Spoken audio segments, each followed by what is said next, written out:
Assalamualaikum warahmatullahi wabarakatuh. Saya Dr. Meiti Ardiana, spesialis jantung pembuluh darah, subspesialis prevensi dan rehabilitasi konsultan, Magister Hukum dari Divisi Prevensi dan Rehabilitasi Kardiologi RSUD Dr. Sutomo, Surabaya.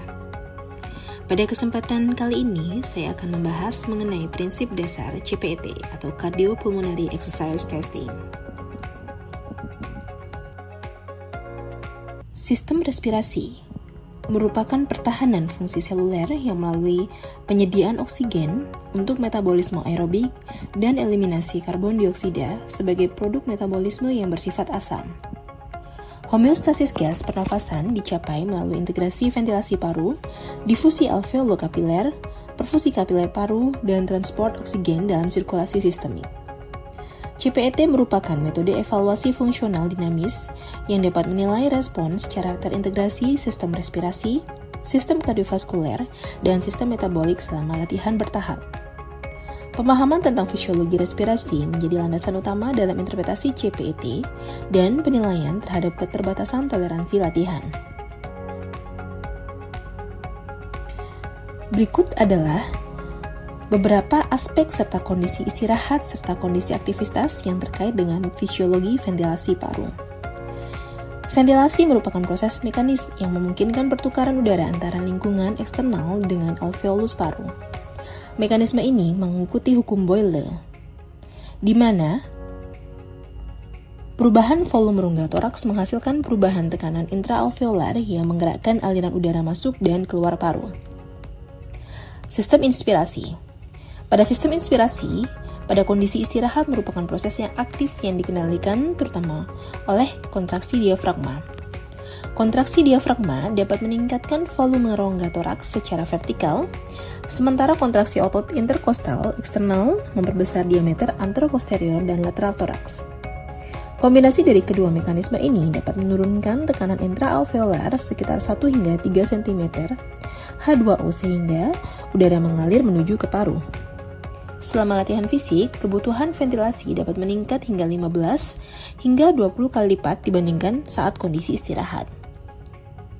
Peningkatan ini memerlukan aktivasi dari otot-otot aksesoris pernafasan, termasuk otot sternocleidomastoideus dan otot scalenus, untuk meningkatkan volume tidal dan mempertahankan efisiensi ventilasi. Pada saat ekspirasi, kondisi istirahat, ekspirasi bersifat pasif atau akibat dari recoil elastis jaringan paru dan dinding toraks.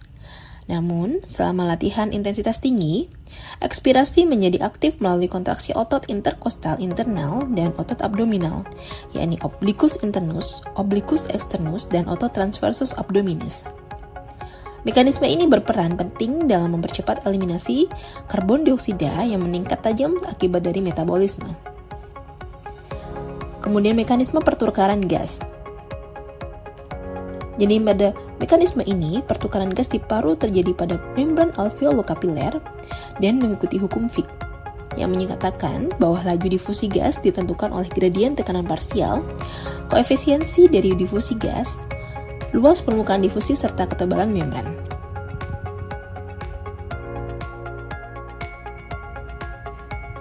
Kita bahas tentang difusi oksigen. Tekanan parsial oksigen di alveolus atau PaO2 yang kurang lebih 100 mm air raksa jauh lebih tinggi dibandingkan dengan tekanan parsial oksigen dalam darah vena campuran atau PVO2 kurang lebih 40 mm air raksa, sehingga akan terbentuk gradien difusi sekitar 60 mm air raksa yang memungkinkan oksigen berdifusi secara cepat ke dalam kapiler paru. Hemoglobin mencapai saturasi hampir maksimal, yakni kurang lebih 98% dalam waktu sekitar 0,25 detik, sementara waktu transit darah kapiler paru pada saat istirahat sekitar 0,75 detik. Kondisi ini menciptakan diffusion reserve yang melindungi tubuh dari hipoksemia selama peningkatan kebutuhan oksigen, termasuk saat latihan. Kemudian difusi karbon dioksida.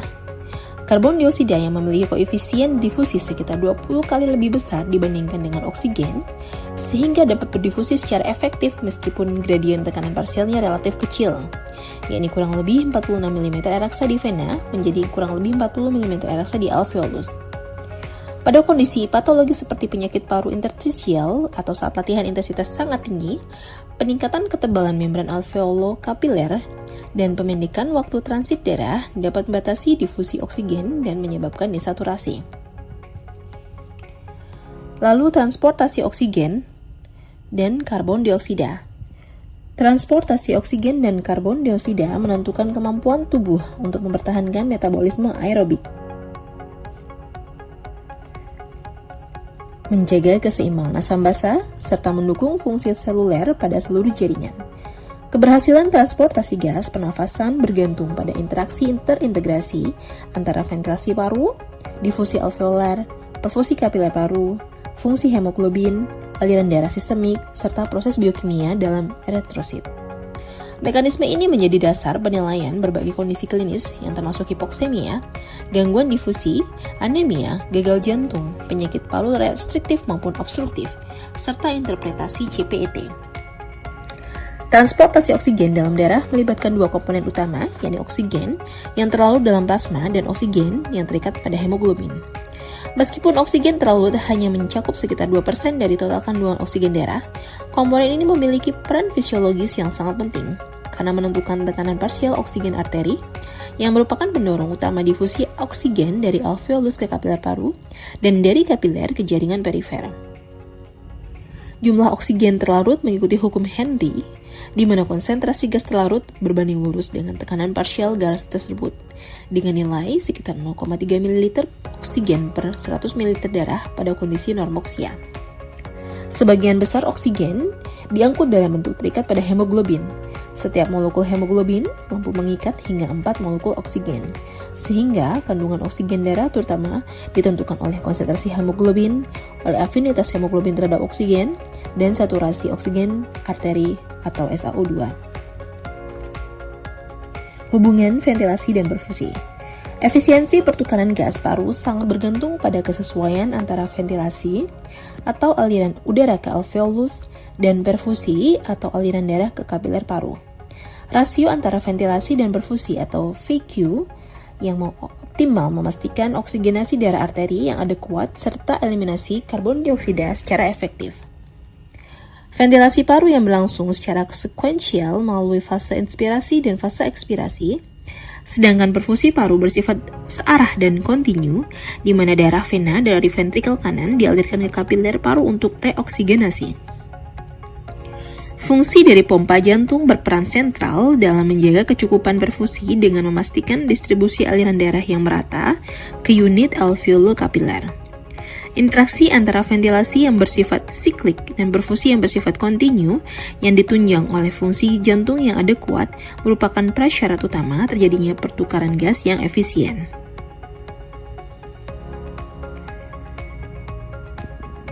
Berikut adalah fisiologi latihan dan prinsip dasar CPET.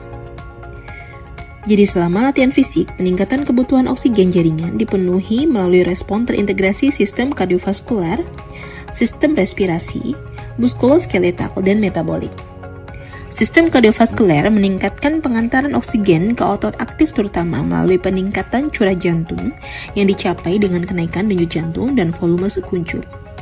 Secara fisiologis, respon tubuh terhadap latihan bertahap dapat dibagi menjadi 3 fase, yakni fase 1 atau awal latihan, fase 2 atau kenaikan latihan, fase 3 atau puncak latihan seperti pada bagan yang tertera. Jadi fase 1 atau awal latihan yang ditandai oleh peningkatan cepat konsumsi oksigen atau VO2 dan ventilasi, terutama dipicu oleh stimulasi saraf dari pusat motorik dan proprioseptor otot. Pada fase 2 atau kenaikan latihan menunjukkan peningkatan linear yang stabil VO2, ventilasi, serta curah jantung dengan dominasi metabolisme aerobik.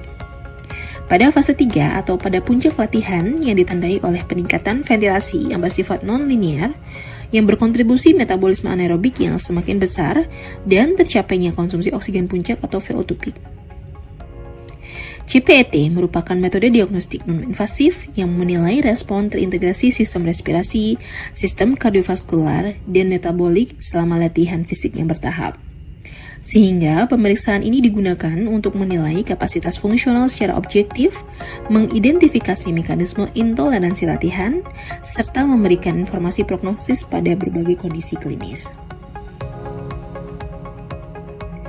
Dasar fisiologis utama pengukuran konsumsi oksigen dalam CPET mengikuti prinsip Fick yang menyatakan bahwa konsumsi oksigen ditentukan oleh hasil perkalian dari curah jantung dan perbedaan kandungan oksigen arteri vena.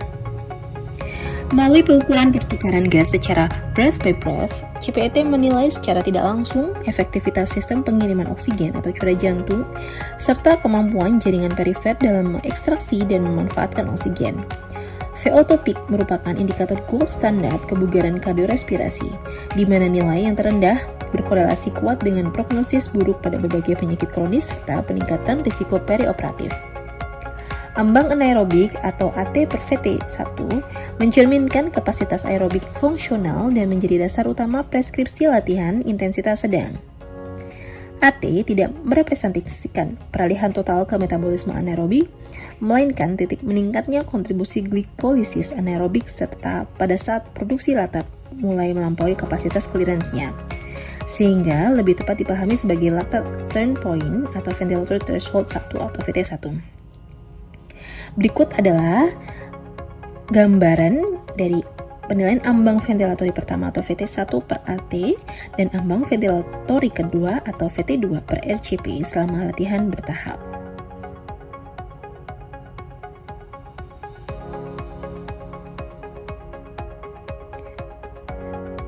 Selama latihan yang progresif, CPET juga mengidentifikasi dua ambang ventilatorik utama, yakni ambang ventilatorik pertama atau VT1 atau ambang anaerobik atau AT dan titik kompensasi respiratori atau RCP yang juga dikenal sebagai ambang ventilatori kedua atau VT2 yang merefleksikan tahapan bertahap perubahan metabolisme energi, regulasi ventilasi, dan keseimbangan asam basa.